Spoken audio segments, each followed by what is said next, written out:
সেপ্টেম্বরে 7টি খাতে মঙ্গোলিয়ায় কর্মী পাঠানোর অনুমোদন দেয় জনশক্তি কর্মসংস্থান ও প্রশিক্ষণ ব্যুরো। বহির্গমনের ছাড়পত্র পায় মেসার্স স্টার্লিং ইন্টারন্যাশনাল লিমিটেড নামের ঢাকার একটি রিক্রুটিং এজেন্সি।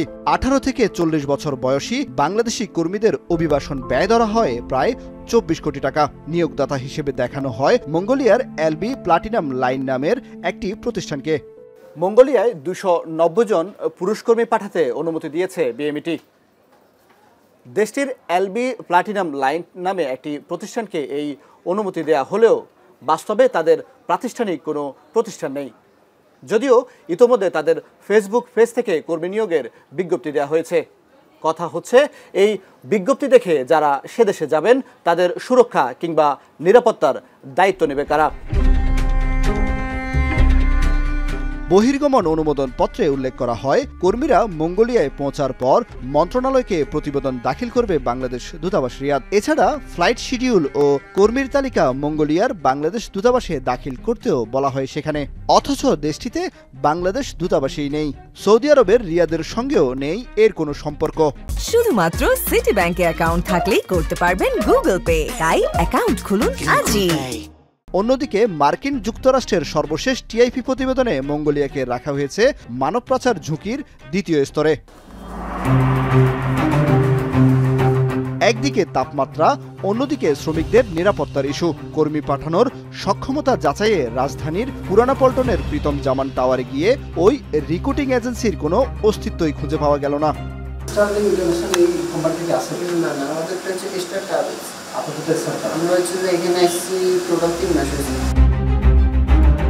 প্রতিষ্ঠানের ব্যবস্থাপনা পরিচালক সামিন খানের সঙ্গে ফোনে যোগাযোগ হলে তিনি নতুন ঠিকানা জানাবেন বলে ফোন কেটে দেন।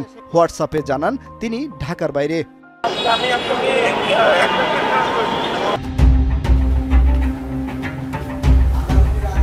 আমাদের গন্তব্য এবার জনশক্তি কর্মসংস্থান ও প্রশিক্ষণ ব্যুরোর কার্যালয়ে। প্রথমে গিয়ে সেখানে অনুমোদন দেয়া কর্মকর্তা পরিচালক তানজিলুর রহমানকে পাওয়া যায়নি।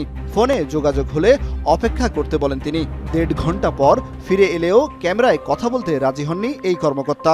ঝুঁকিপূর্ণ দেশে কর্মী পাঠাতে অনুমতি দেওয়ার আগে যাচাই বাছাই হয়েছে কিনা জানতে চাইলেও এড়িয়ে যান তিনি। আপনার একটা সিগনেচার একটা বিষয় অনুমোদন হয়েছে আর কি। তো আমার সিগনেচারে অনেক কিছু অনুমোদন। আপনি যা খুঁজে পাইছেন, আপনি আপনার একটা তদন্ত আপনি খুঁজে পেয়েছেন না মাঠ পর্যায়ে, যে আপনি ঠিক অ্যাজ ইউজুয়াল ওইভাবে প্রচার করে দেন।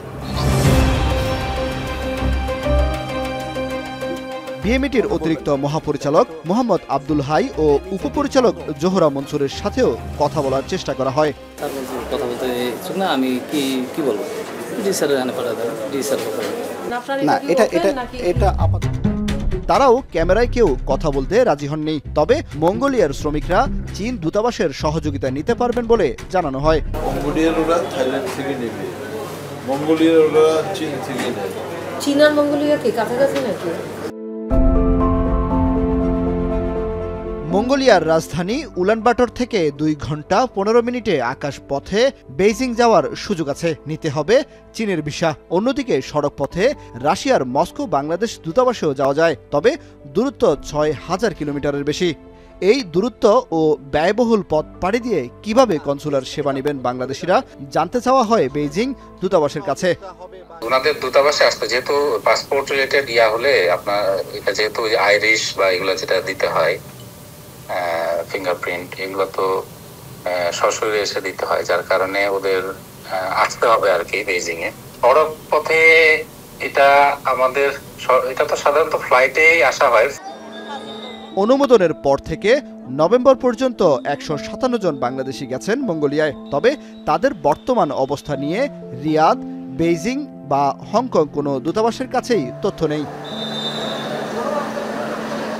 যেখানে দূতাবাস নেই সেদেশে কর্মী পাঠানোর অনুমোদন নিয়েও প্রশ্ন তুলেছেন অভিবাসন সংশ্লিষ্টরা। সমস্যা হলে দায় নিতে হবে কর্তৃপক্ষকে। তো যেখানে আমাদের মিশন নাই সেখানে অ্যাটেস্টেশনটা কিভাবে হবে? অর্থাৎ আমি নিশ্চিত হতে চাইবো যে এই চাহিদাটা কেউ নিয়ে এসেছে, একজন ব্যবসায়ী বা একটা প্রতিষ্ঠান, সেখানে আসলেই সেই কাজটা আছে এবং সেই যেখানে তাদের কর্মক্ষেত্র সেখানে আসলেই সেই কর্মক্ষেত্রটা আছে। যে মঙ্গোলিয়াতে আমাদের কোনো দূতাবাস নাই, আমাদের কনসুলেট নাই, সেখানে কেন এত শ্রমিক পাঠানোর উদ্যোগ নিচ্ছে রাষ্ট্র? কারণ আমরা কি আমাদের মন্ত্রণালয় কি দেখেছে যে সেই জায়গায় আসলে শ্রমিকদের গিয়ে নিরাপত্তা কিভাবে নিশ্চিত হবে? প্রবাসীদের দিক থেকে প্রতিনিয়ত যেখানে অনিরাপত্তার অভিযোগ আসছে সেখানে যাচাই বাছাই ছাড়াই নতুন জায়গায় কর্মী নিয়োগের অনুমোদন, গন্তব্য দেশে সঠিক কর্মসংস্থানের যেমন ঝুঁকি রয়েছে, তেমনি মানব পাচারকারী চক্রের হাতে পড়ার আশঙ্কাও বেশি। কামরুল হাসান জনি, এখন, ঢাকা।